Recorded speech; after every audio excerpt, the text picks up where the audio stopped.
Hello there. Hey guys, Josh Lloyd here, NBA What to Watch For. That's what we're doing. NBA What to Watch for a big 11-game Wednesday in the league. Let's talk now Pistons-Pacers. I want to watch Delon Wright. Only 28 minutes last game.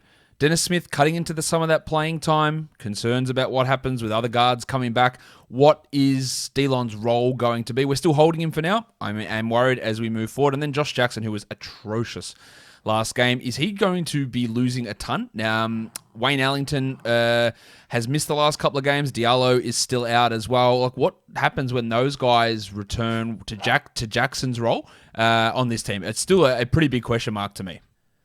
Well, when we look at the Pacers, it's TJ McConnell. Now, Brogdon and Turner are both listed questionable here, so I imagine if Brogdon's out, we get some pretty big TJ McConnell minutes. Is he able to keep up this 30-minute role even if Brogdon plays? It sort of appears close to that, so I want to see that. Well, Jeremy Lamb had a big game last time with Brogdon out. What's his role going to be if Brogdon's healthy? Can he continue that level of play because it's been absent for about 4 weeks? So let's see what Lamb can do. I'm not ready to add him, but I want to see what his role goes with or without Malcolm Brogdon in this scenario. Next game, Celtics-Bucks. No Tristan Thompson again, so hopefully we get a big opportunity for Rob Williams to put up some big numbers. Now, he's gone from like 22 to 14 to 27 minutes, so the playing time's all over the shop. So let's see how he looks. Of course, must roster. Well, Jason Tatum off the injury report has been struggling. I detailed that in the Buy Low show earlier today, that some of his recent production hasn't been great, losing some of his free throw percentage and field goal percentage, and his assist numbers have dropped as well. So let's hope he can get back on track. Well, for the Bucks, maybe PJ Tucker's going to play. Giannis is questionable, but Dante DiVincenzo is one of the major ones I want to focus on. I do believe that he is a must-roster player. I don't know if he will maintain that all the way through, but he is that guy at this stage. And let's see what he's able to do. Well, Paddy Connaughton, what is his role? If Giannis is out, does he get another start? Does he put up big numbers like that last game against Indiana? Then we go on to the next game. It is the Nuggets and the Raptors back-to-back here for Denver. Farton, Will Barton. The Nuggets team is just wildly consistent at the moment, which is amazing to say for a team that's had consistency problems in the past. But Barton is just sort of doing the same thing every game, remaining a must-roster 12-team league guy, while Paul Millsap's also sort of doing the same thing every game, but it's not necessarily that good. Millsap's numbers are so far down from where he's been in the past. The age regression is really hitting him pretty hard. I don't think he's anything more than a streamer. He can be a good streamer, but he's not anything more than that. Well, for the Raptors, we know that there was that issue with Pascal Siakam and Nick Nurse, and Siakam copying that $50,000 fine for arguing or talking back or whatever he was doing. How does he respond in this game? And then what happens with the wiki, Chris Boucher, who's been pretty poor since all of those COVID players returned, and we've seen his minutes being reduced by Nick Nurse, which is not ideal, obviously, for his value. There's an opportunity for him, but this matchup, I think, is pretty rough against Nikola Jokic, so don't be surprised if we've got a shit one for him. Next game, Cavs-Bulls, Darius Garland.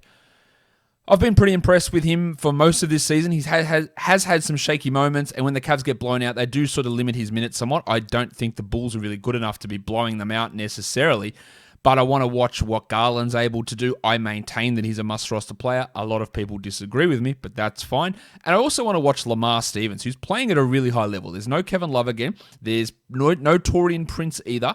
So Stevens is going to have a shot in that rotation. I'd like to see him get some of these minutes, even some of the Dylan Windler minutes, because Stevens has flashed a lot more than Windler of late, more than Dean Wade as well. So let's see what he can do. That's only a deeper league watch-like type scenario, but it's still important to be able to do that. Well, for the Bulls, Larry Markkinen has been shithouse, really, the last week or so. Really, really poor from Larry. And as I said on yesterday's show, like what is he actually good at? Like, I'm not really sure what his good NBA skill is. I imagine he keeps starting at center. I imagine he keeps playing solid minutes most nights, but I'd like to see some sort of turnaround in form. And I'd also like to watch a little bit of Zach LaVine, who's fallen off somewhat. Hasn't fallen off huge amounts, but is he able to make his team better? Like, if they lose to the Cavs, then there's some real problems with this squad. So let's see how that all looks. Next game, we're going with the Grizzlies and the Thunder. Kyle Anderson is pushing his minutes up at the moment at the expense of Brandon Clark. He had a really big game last time. So let's see if that trend continues, and let's also watch the wave pool DeAnthony Melton. Despite being one of the best three players on this team, he gets like the 10th most amount of minutes, and if that bullshit continues again from Taylor Jenkins, I don't believe there is any chance that the Grizzlies trade him at the deadline.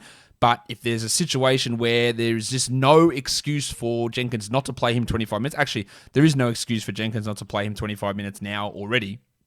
But if guys get moved on from, Bain, Brooks, Allen, Winslow, any of those blokes get moved on from, and Melton has to push into a larger role, then he does become that clear must roster player. He only needs 22 minutes. That's all he needs to be a top 100 player. That is literally it. So let's see how he's deployed in this rotation. For the Thunder, Al Horford is likely back. He's not on the injury report, neither is Lou Dort. So what's Moses Brown going to be able to do? It's probably one of those games where his production suffers a bit and people probably end up dropping him. I will hold, no doubt. Well, Ty Jerome playing pretty well at the moment. Impressed with him, playing better than Theo Maledon, and providing some real scoring punch, some really good shooting as well. And there is some 16 or 14 team league stream ability there for Ty Jerome. Next up, we go to the Suns and the Magic. This is a back-to-back for Phoenix. We want to see DeAndre Ayton. Can he build on some of his recently or better performances? So let's see if he can do that. Well, I also want to watch McCall Bridges, who again had some slumps, but I think he's playing at a relatively high level at the moment. And another guy that has shown, or fantasy managers have shown, a reluctance to value properly. So let's see what he can do. For the Magic, will Aaron Gordon be playing? He played on Tuesday. He should be playing here again. He was pretty underwhelming on Tuesday. Let's see what his productions looks like. And they also went with Chuma Okeke underneath Al-Farouq Aminu in terms of the rotation. Okeke barely played on Tuesday. I just like to see him push more forward. There's no reason for Aminu to be getting 27 minutes a night, and let's see what we can develop from Chuma. But he is a guy to watch, mainly just because we want to see if there is any hope there in him developing into any sort of 12-team league option. Next up, we look at the Hornets and the Rockets. No LaMelo Ball, of course. Devontae Graham, a little bit disappointing. Really low usage on that first game without LaMelo. So let's see what he can do. Miles Bridges was embarrassingly low usage. He took 2 shots. He hit one of them. And the minutes didn't really change. Is there any uptick in what he can do? Surely he's better than that last game. Well, for the Rockets, what's Kevin Porter Jr. going to look like? We assume that Victor Oladipo returns. And does Porter even play in this game? Oladipo could be traded, but is Porter a guy that they look at almost exclusively as a point guard? So they'll limit his shooting guard minutes and play him some combo guard minutes, but not 35 a night necessarily. Do they go with Sterling Brown in that spot if Oladipo happens to be off the team by this game? There are a lot of questions there. Well, I also want to watch Christian Wood, the Crucifix, who went bananas in the second half of that first win in 35 years. The last game they played against Toronto, poor in that first half, but let's see Wood get some of that extra usage that we hope he can get.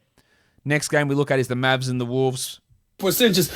He was on my buy low list earlier today. Usage is really down at the moment. The shooting numbers are pretty low also. So we hope that he is able to put together some bigger numbers. While Tim Hardaway Jr. rostered in an inexplicable amount of leagues, I want to sort of see, well, actually, I don't want to see why because I know that he shouldn't be. But can he do anything to bring himself more into the maybe add territory rather than the what the hell are you doing territory? While for the Wolves, Anthony Edwards, some of the issues that he has with his percentages are a problem for sure. He is likely going to get big minutes, hopefully in this game as opposed to last game. Let's just see how he looks though. Defensively, he's horrendous, and the shot selection stuff sometimes can be rough. While ravishing Rick Rubio, how do we go looking at him in terms of maybe there's the return of Jordy McLaughlin? Do they reduce Rubio's minutes to get McLaughlin more playing time? Next up, we look at the Clippers and the Spurs. No Serge Ibaka, so it should be another good game for Ivica Zubac. No Patrick Beverley either. So does that mean that Luke Kennard can find himself back into the rotation? Because he was excellent in that game against Atlanta. How do they squeeze him in? I'm not saying that he's close to a 12-team league ad, because he's not, but let's see what he can do. While for the Spurs, DeJounte Murray, recent form has fallen off somewhat with some of his shooting numbers, and his steal numbers have evaporated, so let's mainly look to see whether he can get back on track with his steals. And then Jakob Poeltl, who continues to be literally one of the best defensive players in the entire NBA, and that does translate some of the time to fantasy, but people aren't fully sold, so let's pay more attention to him and see why he is a must-roster player.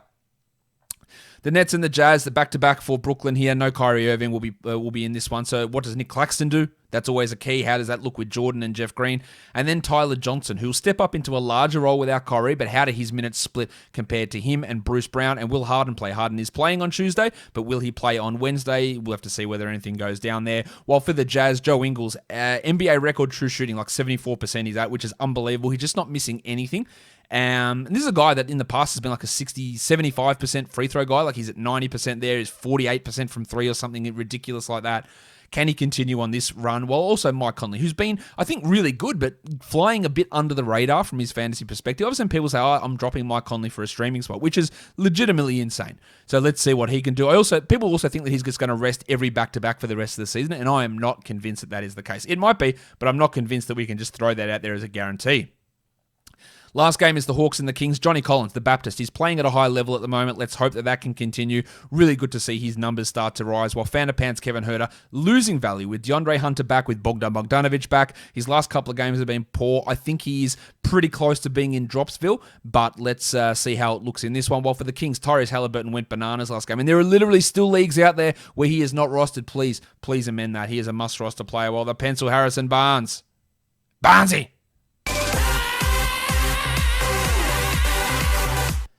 Solid. Nice assist numbers recently, but you're falling off a little bit. So let's see if Barnesy can get back to some of that early season form that had him sniffing around the top 50. Let's go on to some streamers for Wednesday.